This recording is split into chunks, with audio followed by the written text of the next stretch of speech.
하나님 말씀은 에베소서 4장입니다. 4장 1절부터 6절까지예요. 우리 함께 봉독할까요? 시작. 그러므로 주 안에서 갇힌 내가 너희를 권하노니 너희가 부르심을 받은 일에 합당하게 행하여 모든 겸손과 온유로 하고 오래 참음으로 사랑 가운데서 서로 용납하고 평안에 매는 줄로 성령이 하나 되게 하신 것을 힘써 지키라. 몸이 하나요 성령도 한 분이시니 이와 같이 너희가 부르심의 한 소망 안에서 부르심을 받았느니라. 주도 한 분이시요 믿음도 하나요 세례도 하나요 하나님도 한 분이시니 곧 만유의 아버지시라. 만유 위에 계시고 만유를 통일하시고 만유 가운데 계시도다. 아멘. 하나님의 말씀입니다. 오늘 저는 이제 4장 말씀을 가지고 한 소망 안에서 부르심에 합당하게 살라라는 이 제목으로 오늘 이 복음 말씀 함께 살펴보려고 해요. 우리가 인생을 살아가면서 가장 기본적으로 필요한 세 가지가 있다라고 말해요. 보통 이것을 의, 식, 주, 먹는 거, 입는 거, 그리고 거주하는 공간입니다. 그래서 이제 이 부동산의 열기 있는데 이거는 뭐 집을 사라는 얘기로 해석하는 것이 아니라 거주할 공간을 의미하죠. 그래서 의식주가 필요한 건 누구나 다 알고 있어요. 그래서 먹는 거 중요하고 입는 거 중요하고 거주할 공간이 어딘가가 매우 중요한 우리의 관심사죠. 특별하게 우리가 입는 거, 우리가 옷을 입는다는 건 어떤 의미가 있나요? 어떤 자신의 정체성 혹은 자신의 어떤 감성, 자신의 어떤 의견, 자신이 누구인지를 표출하는 어떤 방식으로서 옷을 입는 사람도 있고요. 어떤 특정한 상황에 맞춰서 우리는 옷을 입기도 합니다. 결혼식에 갈 때는 어떤 옷을 입어야 될까요? 신부보다 이쁘면 안 되죠. 그건 너무나 상식적인 거예요. 근데 보통 이제 연예인들 사진 보이면 그런 거 나오잖아요. 정말 단촐하게 입었는데 신부보다 이뻐서 민폐다. 알고 봤더니 얼굴이 옷이다. 이런 경우도 있죠. 옷이라는 것은 우리가 때에 따라서 어떻게 입어야 될지가 명확합니다. 그죠? 장례식에 입어야 될 옷이 있고 결혼식에 입어야 될 옷이 있고 또 포럼 우리 아이들 졸업할 때 입는 옷들이 있죠. 그런 옷을 구입하고 그런 옷을 입는 이유가 뭘까요? 그 행사의 목적에 맞게 격식에 맞게 옷을 입어야 하기 때문에 그래요. 때는 어떤 사람은 이제 파격적으로 옷을 입기도 하지만 보통 이것을 우리는 약간 비정상적이라고 얘기하죠.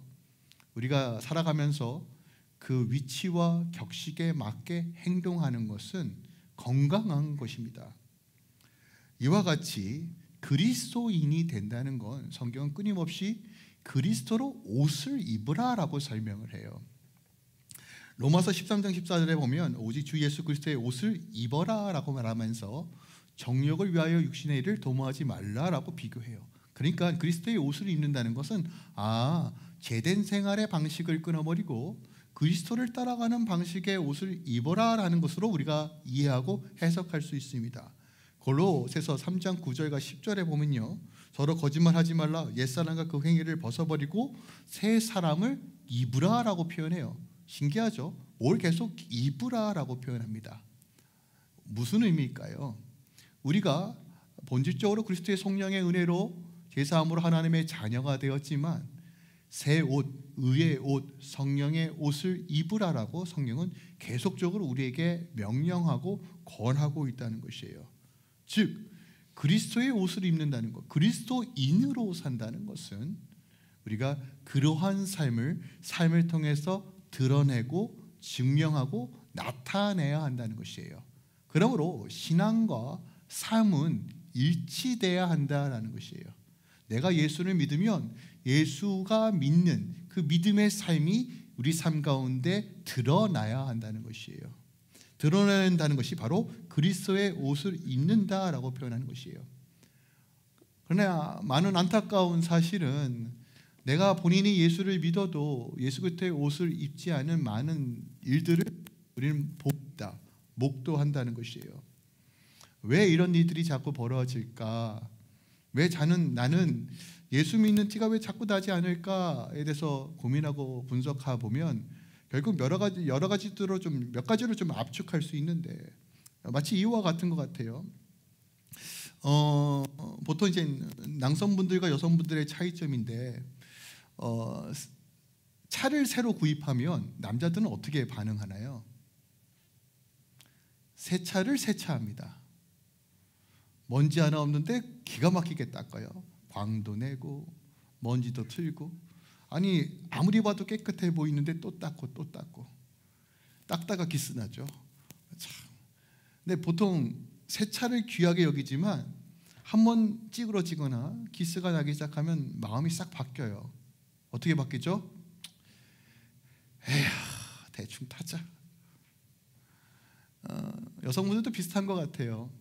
처음에는 귀하게 여겼던 것이 시간이 지나면 묻어지는 것처럼, 우리가 처음 주님을 만났던 감격, 구원의 감격, 은혜, 그 초월적 사랑이 내 안에 임하였을 때 내 안에 일어나는 그 열망과 갈망은 어마어마합니다. 나 주를 위해 살겠습니다. 하나님 죽으라면 죽겠습니다.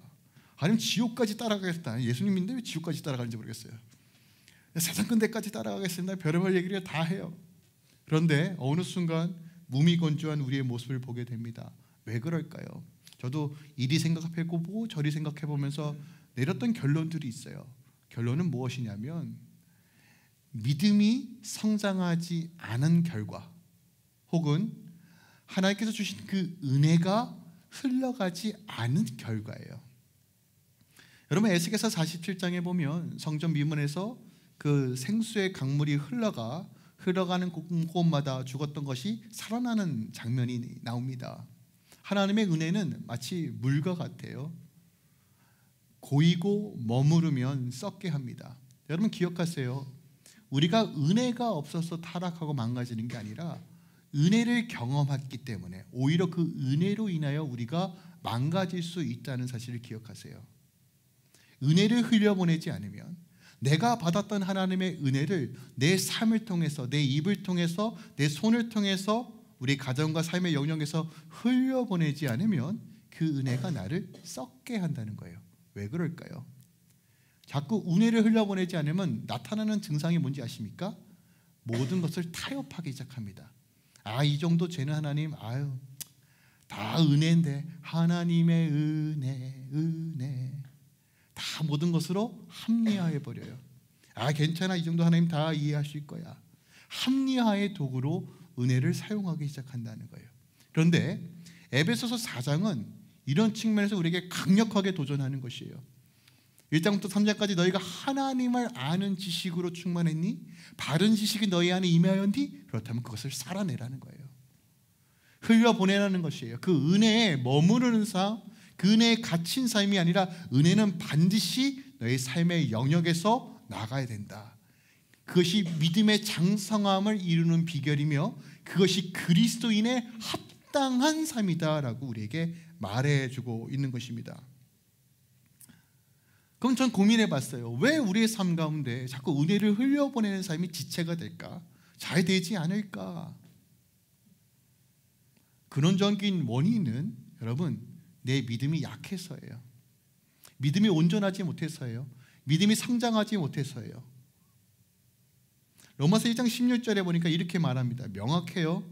내가 복음을 부끄러워하지 않으니. 바울이 복음을 부끄러워하지 않는데요. 왜 부끄러워하지 않는가? 이 복음은 모든 믿는 자들에게 구원을 주시는 하나님의 능력이에요. 여러분, 이게 무슨 말인지 아십니까? 복음이 여러분의 모든 문제를 해결할 능력이 된다는 거예요. 복음이 죄에서, 사망의 권세에서 부활하고 승리케 하시는 능력이 된다는 것이에요. 조금 더 구체적으로 세부적으로 얘기할까요? 여러분의 처하고 있는 그 돈 문제가 복음의 문제로 해결된다고요. 여러분의 질병의 문제들이 복음의 문제로 해결된다고요. 여러분의 자녀들이 복음의 문제로 해결된다고요. 도저히 회복되지 않는 그 상황 속에서 복음의 능력으로 해결된다고요. 복음의 능력으로 해결되지 않는 일이 그 하나도 없단 말이에요. 그런데 우리는 제한적으로 믿어요. 하나님, 이 부분은 하나님 말씀이 맞죠. 하지만 이 부분은 제가 해결할 수 있겠네요 라고 얘기해요. 믿음이 온전하지 못하니까, 그 믿음을 경험하지 못하니까 삶 가운데 말씀을 정하고 순종하는 것이 주체하는 거예요. 될까? 이 방법이 더 맞는 것 같아. 이 방법이 더 효율적인 것 같아. 여전히 의심하고 믿음이 온전하지 못하니까 순종하지 못하는 거예요. 여러분 기억하세요. 바른 지식은 바른 관계를 만들고 바른 관계는 바른 열매를 맺어요. 자, 바른 지식이 어떤 겁니까? 하나님을 아는 바른 지식이에요. 하나님과 어떻게 교제해야 되는지, 하나님이 누구신지, 그 선하심은 무엇인지, 그 사랑은 무엇인지, 그 깊이와 넓이의 그리스도의 사랑은 무엇인지를 깨달으면 깨달을수록 내가 하나님께 어떻게 반응해야 되는지를 명확하게 알아요. 그럼 하나님과의 온전한 관계 안에서 열매 맺는 삶은 너무 당연한 거 아닙니까? 근데 열매는 어떻게 맺어져요? 내가 그리스도인으로서, 내가 하나님의 자녀로서 이제 어떻게 살아야 하는가가 명확해지면 열매를 맺을 수밖에 없어요. 근데 많은 그리스도인들이 나는 하나님을 안다라고 얘기하면서도 하나님과의 바른 관계가 깨어져 있고, 관계가 깨어져 있으니까 육의 열매만 맺혀지는 거예요. 부분적으로만 하나님을 믿어요. 말씀이 실체가 된다는 걸 믿지 못해요. 여전히 내 방식으로 살아가요. 삶과 신앙이 늘 일치가 되는 것이 아니라 분리되어 생각합니다. 교회 안과 교회 안 밖이 너무나 다른 삶을 살아가게 돼요. 여러분 기억하세요. 신앙은 밖에서 하는 겁니다. 신앙은 여러분이 혼자 컴퓨터 앞에 있을 때 하는 거예요. 혼자 호텔방에 가서 하는 겁니다. 아무도 안 보겠지, 아무도 모르겠지, 여기는 예외겠지. 그때 진짜를 하는 겁니다. 정말로요. 왜요? 그 전능하신 하나님 앞에 내가 서 있으니까요. 하나님의 말씀이 전부이니까요. 말씀이 능력이니까요. 하나님의 능력이라고 분명히 명시되어 있고 그 말씀대로 하시니까요. 그런데 문제는요, 이걸 우리도 안 믿어요. 그러니까 교회가 더 이상 매력적이지 않는 곳이 된 거예요. 저는 청년들이 왜 교회 안 나올까? 이유는 명확해요. 시스템이 부족해서 아닙니다. 살아 역사하시는 하나님의 능력이 보이지 않기 때문에 그래요. 그런데 우리가 그렇게 안 살아요. 지식으로만 알아요. 교리로만 알아요. 그러면서 잘 믿는다고 우리가 착각해요. 바울은 도전하는 거예요. 이제 믿음에 합당한 삶을 살아라. 그리스도인의 합당한 삶을 살아라 라고 우리에게 요청하는 것이에요. 저는 이것이 지금 회복되어져야 한다고 생각합니다. 유일하신 하나님, 주님만이 구원이시고 능력이십니다. 그분이 우리 아버지 되십니다.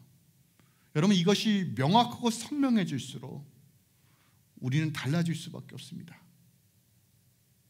그리스도인의 능력은 여기서부터, 말씀에서부터 시작되는 것입니다. 성령이 우리 안에 임하시는 이유가 무엇입니까? 성령에 충만해야 될 이유도 바로 여기에 있습니다. 말씀으로 살아낼 능력이 성령이십니다. 다시 말씀드립니다. 에베소 4장은 이제 너희가 바른 지식을 소유하였니? 알고 있니? 그 구원의 감격이 무엇인지 알았니? 그러면 그대로 살아라 라고 우리에게 말해주고 있는 것이에요.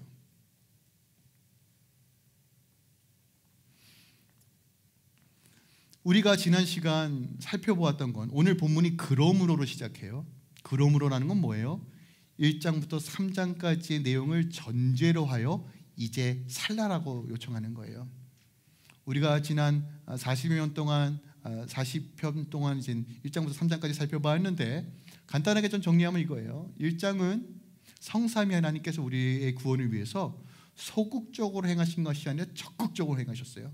그 창조주가 우리 같은 피조물 따위를 위해서 하나님께서 예정하시고 선택하시고 우리 주님께서 십자가를 통해서 속량하시고 피값으로 사셨으며 흔들리지 않도록 우리 성령께서 인쳐주셨다고 말해요.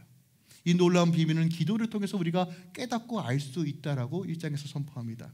2장은요, 우리가 주님 없이는 아무것도 아닌 존재, 죽었던 존재라는 것을 명확하게 선포합니다.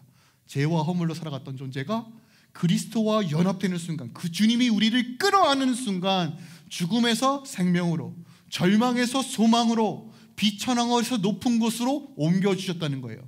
우리 스스로는 안 되지만 주님이 우리를 끌어안으심으로 주님과 온전한 연합을 통해서 한 몸을 이루어 하나님께서 그 아들 예수께서 행하셨던 것처럼 우리에게도 동일하게 행하신다는 거예요. 그 은혜가 우리와 교회 안에 있다라고 선언하는 것입니다. 3장에는 그 그리스도의 경륜을 사도 바울이 깨달았다고 표현해요. 그 놀라우신 사랑과 긍휼과 은혜가 우리 안에 있다. 그러므로 이제 기도함으로 속사람의 강건함과 주님이 우리 안에 거시호하시며 그리스도의 사랑의 충만함으로 나아가라고 기도하며 마무리합니다. 아무리 많은 지식을 알고 있어도 기도하지 않고 성령의 도우심 없이는 깨달을 수 없습니다. 바울의 기도가 바로 그런 역할을 하는 거예요. 우리의 기도의 목적은 무엇인가 하나님께 콩고물을 얻어먹기 위해서 기도하는 게 아닙니다. 하나님과 마주하며 하나님의 얼굴을 구하며 그분 안에 거하는 삶을 추구하기 위해 기도하는 거예요. 여러분 기억하세요. 말씀은 실체가 됩니다. 내 말씀의 실체를 경험하기 위해서는 기도해야 돼요. 하나님 앞에 머무는 시간만큼 여러분들이 신앙과 영성은 성장하는 겁니다. 여러분 그것도 하지 않고 에이 교회는 알아서 되겠지, 말씀 에이 뭐 됐어. 여러분 그렇게 하지 마세요. 하나님 앞에 마주하는 시간, 머무는 시간에 모든 걸 거세요. 그때 내가 어떻게 살아야 될지가 명확해지는 것입니다. 제가 어저께 일찍 자야 되는데 밤 12시에 듣지 말아야 될 것, 보지 말아야 될 것을 그만 보고 말았어요. 저희 아내가 영상 하나를 틀었어요. 유튜브에. 새롭게 하소서. 그중에 유기성 목사님 사모님이 나왔어요. 최근 거예요. 박리부가 사모님인데 저는 이제 보통 이제 다른 영상들 보라고 추천하지 않는데 여러분 가능하시면 그 영상 보셨으면 좋겠어요. 제가 그 영상 1시간 반 동안 이렇게 본 게 아니라 이렇게 들려오는 소리로만 듣다가 하루 종일 울면서 잤어요. 하나님 앞에 거하는 삶, 기도하는 삶이 무엇인지를 사모님의 입술을 통해서 저에게 말씀해 주시는 것 같았어요. 특별하게 교회에 대한 메시지, 교회에 대한 부르심에 대해서 말씀하시는데 제 가슴을 울리더라고요. 그 감격이 지금까지 계속 있어요. 그래서 제가 지금 말씀을 전하는 것이 조금은 쉽지 않습니다. 울먹울먹 거리는 게 과장된 게 아니라요. 좀 그래요. 저는 오늘날 본질적 삶을 우리가 추구해야 된다고 봅니다. 오늘날 교회가 힘이 약해지는 이유는 말씀대로 살아내지 않기 때문입니다. 오늘 에베소서 4장이 우리에게 명확하게 선포합니다. 1장부터 3장까지는 하나님께 주목했어요. 이 시선이 이젠 사람에게로 집중합니다. 그래서 어떻게 살아야 되는가? 합당한 삶은 무엇인가? 그리스도의 옷을 입는 건 무엇인가? 어떻게 하면 나의 삶 가운데 하나님의 놀라운 구원의 역사들이 펼쳐지고 확장될 것인가가 바로 이제 4장부터 6장이에요. 이제 앞으로 우리가 살펴볼 말씀들입니다. 4장부터 6장까지는 우리가 크게 세 부분으로 나눌 수 있어요. 첫 번째는 4장 1절 말씀에 부르심을 받은 일에 합당하게 행하라는 거예요. 그러니까 4장 전체는 부르심에 합당하게 행하는 것은 무엇인지를 말하고 있는 것이 4장이에요. 5장 1절에서 보시면 하나님을 본받는 자가 되라는 거예요. 하나님을 본받는 삶이 무엇인가를 말하고 있는 것이 5장입니다. 그리고 6장에 하나님의 전신갑주를 입으라. 이 세 가지 주제가 4장부터 6장까지입니다. 그래서 저는 이 주제를 가지고 계속 말씀을 살펴볼 거예요. 아마도 그렇게 길진 않을 것 같아요. 4장부터 6장까지. 그런데 다시 정리하면 부르심에 합당한 삶, 하나님을 본받는 삶, 그리고 전신갑주가 무엇인지를 그 큰 주제 아래서 4장부터 6장까지 살펴볼 텐데 오늘 4장은 부르심에 합당한 삶을 살라는 거예요. 자, 부르심에 합당하다는 삶은 어떤 것을 이야기하냐면 이제부터 그리스도인이라는 것은 내가 하고 싶은 대로 말하는 삶이 아니라 내가 행동하고 싶은 대로 행동하는 것이 아니라 내가 원하는 대로 막 자지우지되면서 세워라 내워라 내 감정대로 살아가는 방식이 아니라 명확한 기준과 원칙이 있는 삶을 산다는 것이 부르심에 합당한 삶이에요. 다시 말씀드립니다. 내 삶에 이제부터 내 감정에 따라 기준을 삼는 삶, 세상이 말한 대로 다수가 말한 대로 기준을 삼고 왔다리 갔다리 하는 삶이 아니라 명확한 기준과 명확한 원칙이 있는 삶이 시작되었다는 것이 부르심에 합당한 삶이에요. 자, 그렇다면 원칙과 기준이 뭘까요? 원칙과 기준. 오늘 에베소서에 의하면 부르심이 우리의 원칙과 기준이 돼요. 아리송하죠? 자, 부르심이 뭘까? 이미 에베소 1장 18절을 우리는 살펴봤어요. 바울의 기도를 통해서 뭐라고 기도하냐면 너의 마음의 눈을 밝히사 그의 부르심의 소망이 무엇인지 알라고 해요. 여기서 그의 부르심은 나의 부르심이 아니에요. 나의 소망, 나의 비전, 나의 꿈. 하나님이 이거 할래요, 저거 할래요. 이게 아니라 하나님이 나를 뭐라고 부르시는지, 하나님께서 나에게 뭘 원하시는지, 하나님께서 하나님의 뜻이 나의 뜻 가운데 어떻게 이루어지길 원하는지, 그 하나님의 부르심을 이야기해요. 그러면 내 삶의 원칙과 기준은 하나님이 나를 향해 이루시고 싶어하는 그 뜻이 기준과 원칙이라는 것이에요. 이해하셨어요?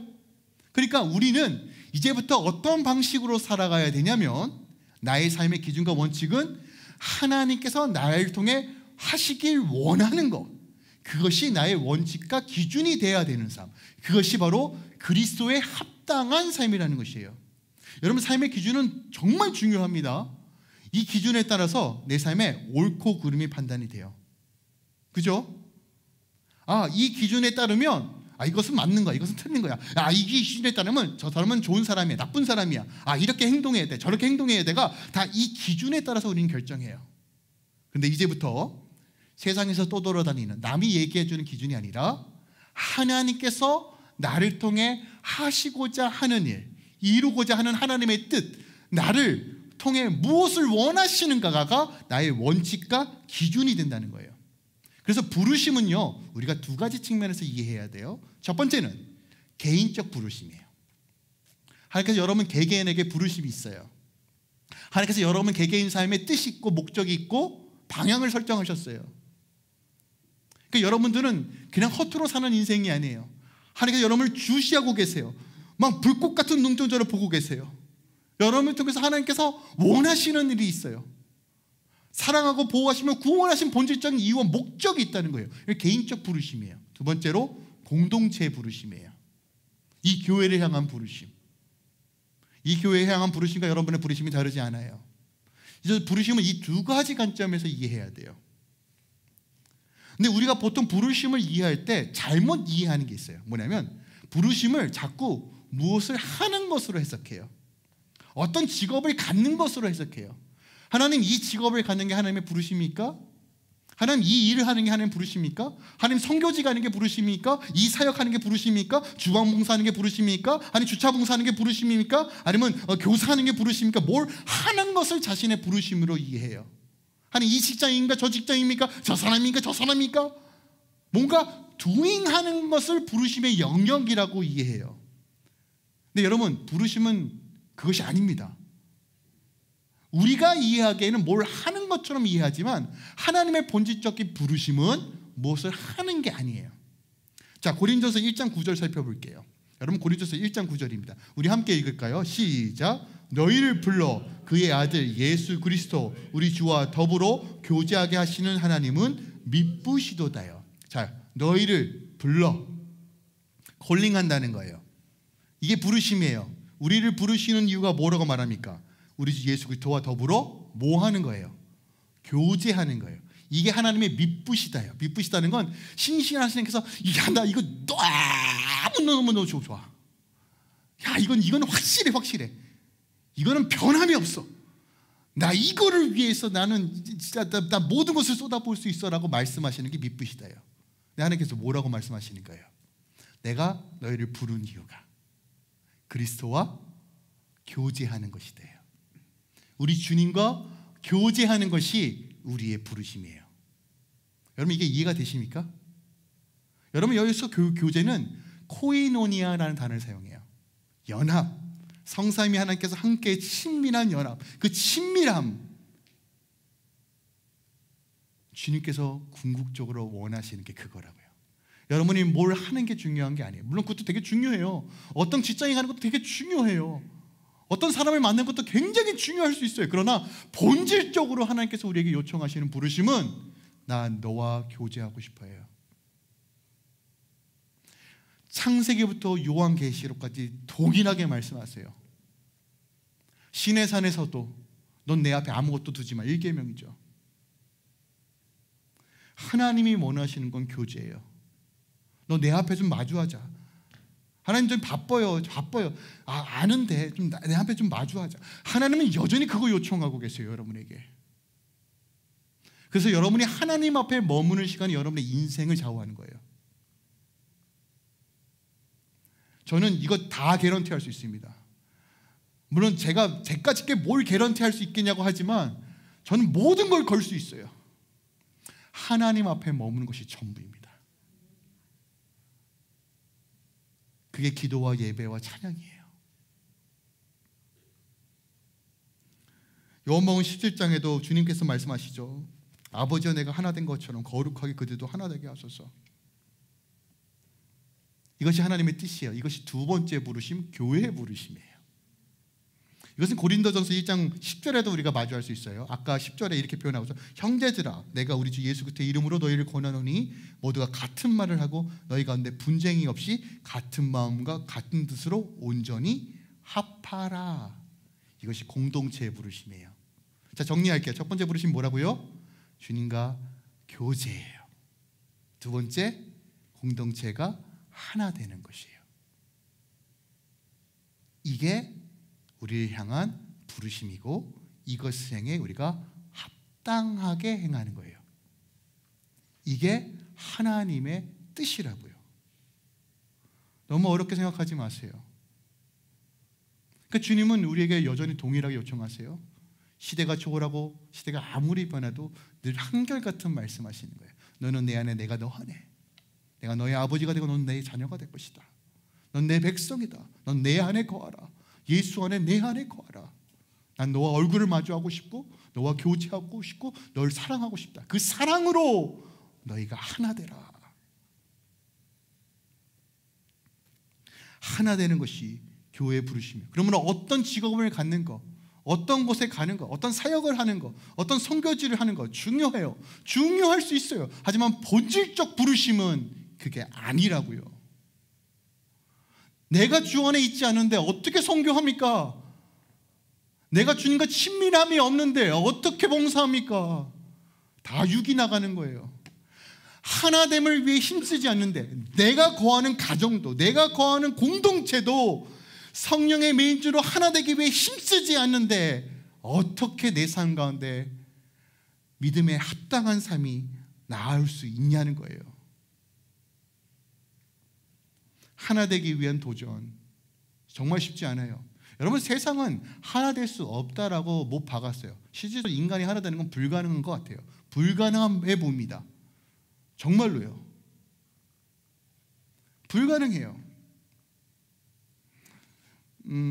제가요 아직 나이가 그렇게 많지는 않아요. 그래도 실제적으로 목회한 지는 20년이 됐습니다. 20년이면 그래도 뭐 아주 짧은 기간은 아니죠. 근데 제가요 20년 동안 목회하면서 그리고 어릴 적부터 신앙생활하면서 단 한 번도 본 적이 없어요. 교회가 하나 된 거. 불가능한 걸까요? 근데 우리가 성경은 명확하게 얘기하잖아요. 복음은 하나님의 능력이에요. 말씀대로 이루시는 게 하나님이에요.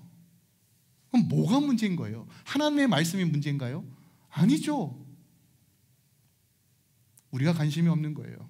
우리가 하지 않는 거예요. 피 흘리기까지 하지 않는 거예요. 교회가 왜 힘이 잃어가는지 아십니까? 말씀대로 살아낼 그 행함이 없었어요. 믿는다면 믿음대로 살아내야 돼요. 씨름해야 돼요. 우리 가정에서, 우리 공동체 안에서, 우리의 삶의 영역에서요. 오늘날 세상의 문화와 사단의 전략들이 자연스럽게 교회 안에 스며듭니다. 우리가 하나 되지 못하도록 방해하는 것들이 무엇이 있을까요? 첫 번째는 물질 숭배예요. 물질 숭배. 다 돈으로 평가합니다. 다 돈으로 가치를 매겨요. 그런데 어떻게 우리가 하나 됩니까? 쟤는 얼마, 쟤는 얼마, 쟤는 얼마. 얼마 번데, 얼마 번데, 얼마 번데. 두 번째, 과도한 경쟁 구조죠. 남을 죽여야지만 살아나는 이 과도한 경쟁 구조가 어떻게 하나 될 수 있어요? 개인주의. 남에게 피해만 주지 않으면 되지. 여러분, 개인주의가 극에 달하면 서로에게 무관심해져요. 이거 지금 오늘날 우리가 보고 있는 거 아닙니까? 스마트폰에 다 갇혀가지고 다 무관심하지 않습니까? 스마트폰에서만 서로 낄낄대는 거 아닙니까?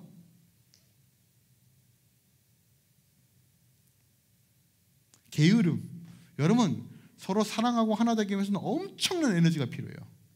엄청난 헌신이 필요합니다. 시간과 돈 다 필요합니다. 근데 게으름은요, 안 해요. 두려움이 때는 우리 하나됨을 막습니다. 과거의 상처의 두려움, 매힘들, 남을 사랑하고 인정하고 신뢰하는 것에 대한 두려움 때문에 하나됨을 막습니다. 또한 교만함이 우리의 하나됨을 막아요. 권력적인 교만, 지적 교만, 도덕적 교만, 영적 교만으로 나 이 정도 야야야 나 대우 받아야지. 내가 얼마나 헌신했는데 이 정도는 직분 가져야지.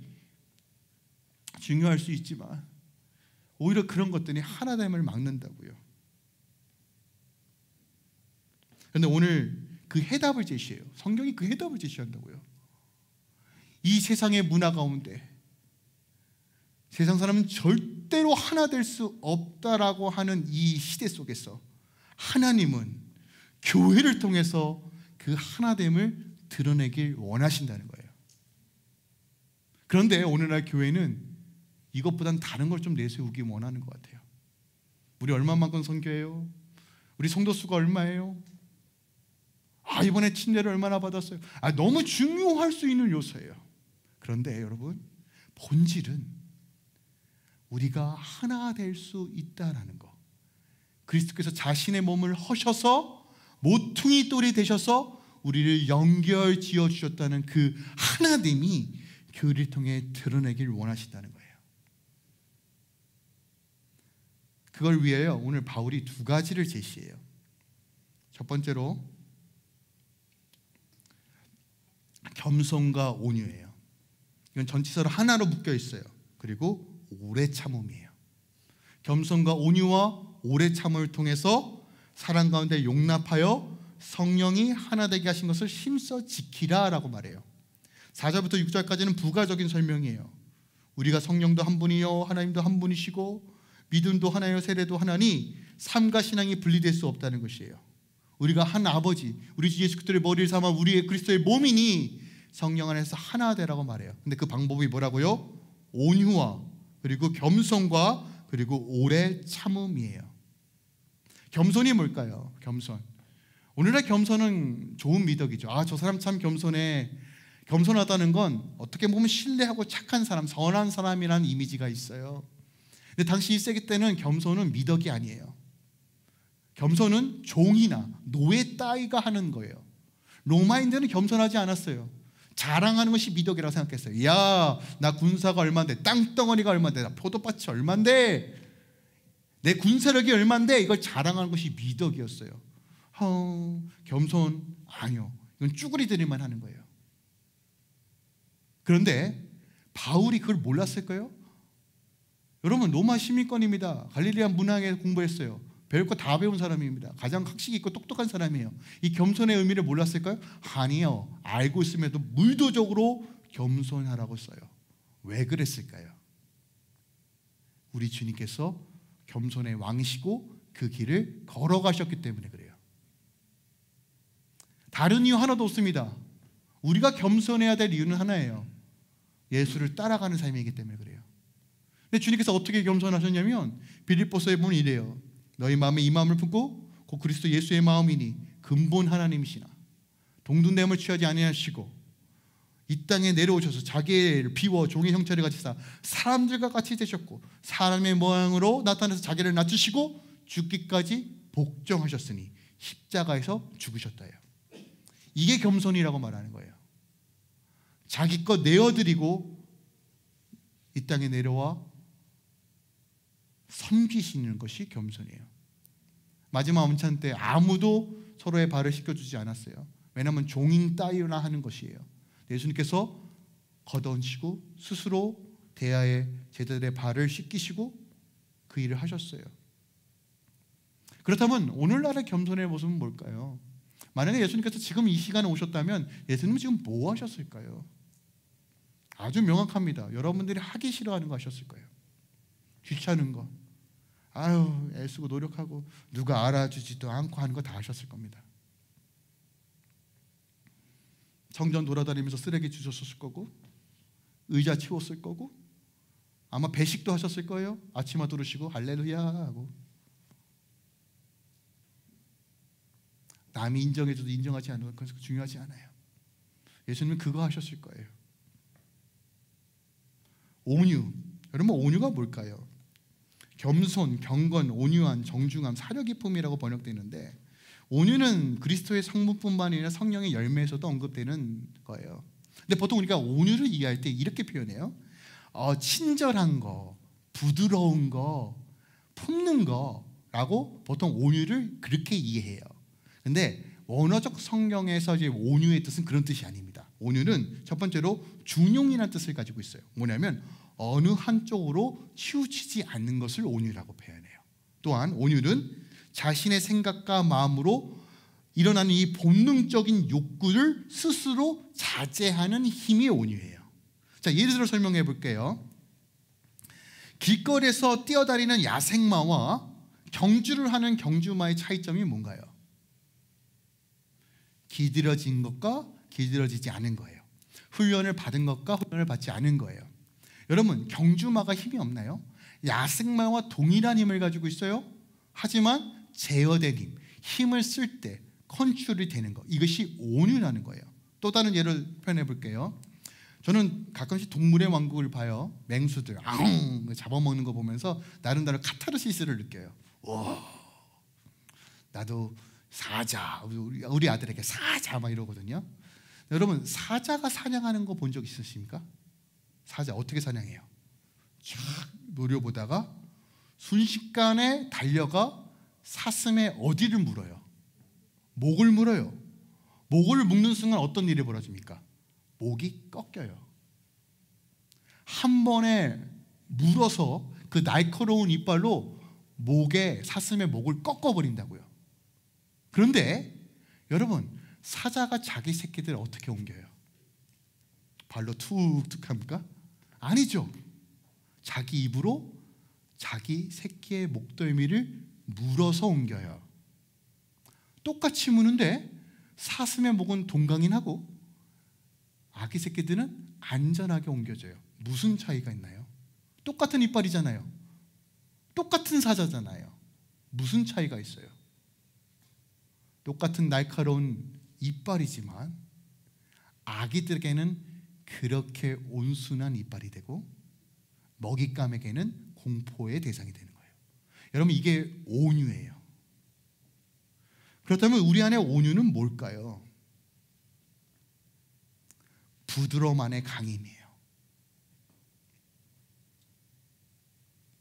하나님의 능력으로 살아가지만 때로는 품는 거예요. 이게 온유란 말이에요. 그냥 친절한 것이 온유가 아닙니다. 할 수 있는 것과 할 수 없는 것들을 제어하며 하나님의 나라를 위해 사용하는 것, 이것이 온유란 말이에요. 오래 참음은 뭘까요, 여러분? 어떤 것을 인내하고 오래 참는 것, 이것도 오래 참음이라고 이해할 수 있어요. 하나님의 속성이죠. 하나님께서 여러분 오래 참기 때문에 우리에게 심판하지 않는다는 사실을 기억하십니까? 여러분, 혹시 이런 생각 해보셨어요? 하나님, 저 악인들은 왜 심판 안 하고 왜 자꾸 나만 뭐라 그러세요? 이런 기도 해보신 적 있으십니까? 전 있어요. 너무 억울한 거예요. 아니, 쟤는 왜 이렇게 잘 살고 나는 왜 그러냐고. 근데 여러분 기억하세요. 하나님 관점에서 보면 쟤나 얘나 도찐개찐이에요. 그게 무슨 얘기냐면, 내가 하나님 저 악인들 심판해 주세요 라고 하는 기도는 어떤 의미냐면, 하나님 저 좀 심판해 주세요 라고 하는 것과 같은 원리예요. 그러니까 하나님께서 오래 참으시고 인자와 긍휼이 풍성하시고 노하기를 더디하시니까, 아휴 너는 알고 기도하니 모르고 기도하니, 이렇게 하시는 것이지, 하나님께서 오래 참으시기 때문에 우리 안에 즉각적인 심판이 임하지 않는 것이지, 기회를 주시고 신기하시는 것이지, 여러분 그게 하나님의 은혜라는 거예요. 근데 오래 참음에는 이런 의미도 있어요. 단지 참는 것만 의미하는 것이 아니라, 여러분 잘 기억하세요. 이거 기억하셔야 돼요. 나의 때를 상대방의 때에 강요하지 않는 거예요. 자, 이걸 제가 풀어드릴게요. 무슨 얘기냐면 이런 거예요. 보통 우리 자녀들 키울 때 일어나는 일들 중에 하나예요. 우리 아이가 지금 7살, 8살 됩니다. 제가 가끔씩 그런 얘기를 해요. 누하야, 너 이젠 그레이드 2야. 그레이드 2면 이거 해야 돼. 너 이거 수학 풀어야 돼. 너 지금 영어 해야 돼. 라고 얘기해요. 틀린 말이에요? 틀리지 않는 말이에요? 뭐 부모의 입장에서는 틀리지 않는 말입니다. 근데 우린 보통 내 시간에 아이를 맞춰요. 너 이거 해야 돼. 너 지금 이 시즌에 이거 해야 돼. 이거 놓치면 큰일 나. 내 시간에 아이를 강요합니다. 근데 오래 참으면 뭔지 아십니까? 아이의 시간을 기다려주는 거예요. 저는 이게 교육학 하면서 되게 좋은 놀라운 원리더라고요. 아이의 시간을 기다릴 때 스스로 그것을 인지할 때 더 빠른 성장이 이루어진대요. 그러나 부모에 의해서 강압적으로 이루어진 아이들은 자립심이 없대요. 우리 많은 부분에서 이렇지 않습니까? 여보, 지금 이거 해야 되잖아. 지금 정신이 있는 거야? 아내가 뭐라고 하죠? 그럼 네가 해보세요. 우리는 서로 내 시간에 상대방을 맞춰요. 참지 못해요. 맞다라는 원리 안에 이건 정답이야, 이건 진리야, 이건 말씀이잖아. 내 시간에 상대방의 시간을 빼앗아가요. 근데 오래 참으면 그게 아니라는 거예요. 가정이 깨지는 많은 이유, 관계가 깨지는 이유가 바로 이런 부분 아닙니까? 그것도 하나님께 맡겨드리는 거예요. 어렵죠. 너무 어렵습니다. 그러나 이것이 우리가 하나 되는 길이다라고 우리에게 말해주는 것입니다. 이것이 사랑 가운데 용납하는 것이다 라고 말해요. 저는 이 교회가 겸손과 온유와 오래 참음으로 사랑 가운데 용납하는 교회이길 소망합니다. 여러분, 이거 쉽지 않아요. 그래서 우리가 계속 주의 십자가 바라보며 나가야 돼요. 하나님이 이거 하고 싶어 하시는 거예요. 이 교회를 통해서요. 기도하고 예배하고 선교하는 그 모든 이유도 바로 이거예요. 이거 하고 싶어 하시는 거예요. 왜요? 세상은 여러분 교회가 깨어있지 않고 교회가 주의 복음을 증거하지 않으면 세상은 소망이 없어요. 그런데 교회가 이 부르심에 온전히 반응하면 되는 거예요. 교회가 하나되지 못하는 이유는 정치색도 아닙니다. 사람의 기질 차이도 아니에요. 성격 차이도 아닙니다. 본질적으로 사랑이 없어서입니다. 우리가 사랑이 없는 거예요. 사랑이 없어요. 그래서 그리스도의 사랑을 깨닫는 것이 너무너무 중요합니다. 우리가 믿는다면 함께 행합시다. 그 사랑을 증거합시다. 이 하나됨의 모든 것을 겁시다. 또한 주님의 그 친밀함에 거하는 것의 모든 것을 겁시다. 그것이 그의 나라와 의를 향해 걸어가는 삶이고, 그런 삶을 살 때 하나님께서 채워주시고 인도해 주십니다. 하나님 말씀대로 이루시고 말씀대로 성취하실 것입니다. 이것을 목도될 때 주의 청년들이 주님께로 돌아올 것입니다. 이것이 목도될 때 가정들이 회복될 것입니다. 이것이 목도되고 경험되어졌을 때 하나님의 나라의 확장을 함께 볼 것입니다. 저는 이 교회를 통해서 그러한 일들이 일어날 것을 믿음으로 선포합니다. 여러분 삶 가운데 늘 하나님을 바라보며 합당한 삶으로 나가시길 예수 그리스도로 축원드립니다. 그 자리에서 일어날까요?